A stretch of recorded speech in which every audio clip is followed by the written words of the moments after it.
Good evening, everybody. I'm Pierre Roberge, the Daily Trader. It is October 28th, and we are going to take a look at Palantir stock from a technical analysis perspective.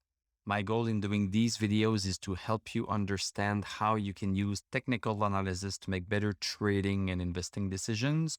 But I am not a financial advisor, so please do your own research and make your own decisions. Okay, so Palantir is zigzagging a lot.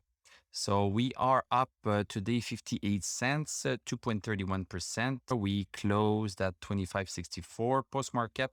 We are down 14 cents. What does this look like on the chart? Okay, we have a green candle. That's that. Longer wick at the bottom than at the top. So a little bit more buying pressure, I would say.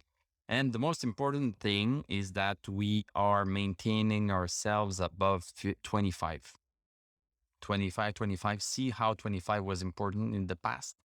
25, 25, 25, 25, 25, almost everywhere. So yesterday we touched it quite perfectly.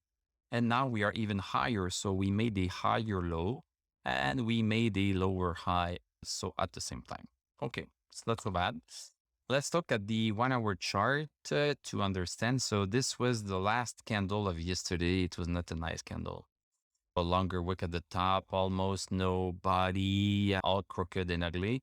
Now, today, this morning was a nice green candle, longer wick here. Second hour also went up, then pulled back to almost all of the body of the candle. And then during the last 3 hours, we are pulling back up. I would have liked to see the stochastic coming up a little bit more. Stochastic at 35, so I'm a bit disappointed by that. So this move is not a big move. So maybe we are coming into something like this at 25.63 sounds about right. So it was right here on this body and now today. So we'll see. But MACD is close to crossing over. So that's the good news here. MACD is close to crossing over on the hourly chart. That's nice. Let's go back to the daily chart. This is nice. This is nice. Look at Stochastic is coming up. So we are at 70.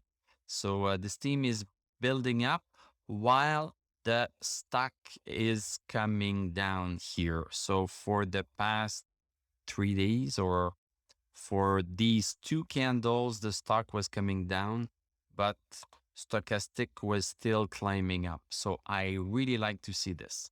The best scenario for me is when the stock does not move a lot, but Stochastic is going high. And I like it better when Stochastic goes up to 80 and the stock has not moved yet, because then there's an accumulation effect and then the stock just shoots up. So at 70 is not 80, but I like to see this. And for the RSI, strength is increasing. So this is in line with what we are seeing above. So we like to see this.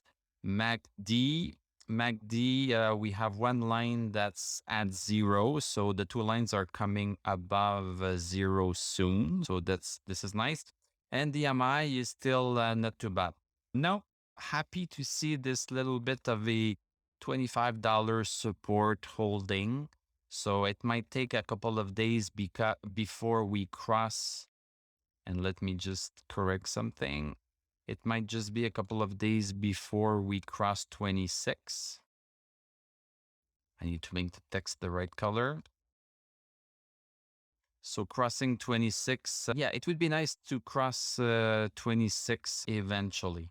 But all in all, I am quite happy with Palantir being in this bearish channel, touching the bottom of this bearish channel, and then coming back up consistently, and even breaking this resistance here and keeping 25. I think that we can be satisfied with Palantir so far. So this is a nice move. And there has not been any big news yet. I'm just wondering what the stock will do when we have great news. So stay tuned. Thank you very much for watching. Thank you for liking, commenting, subscribing. You can become a YouTube member. You can click on my TradingView affiliate link. I'm going to wish you a great evening. We are going to talk tomorrow and I'm going to tell you À la prochaine.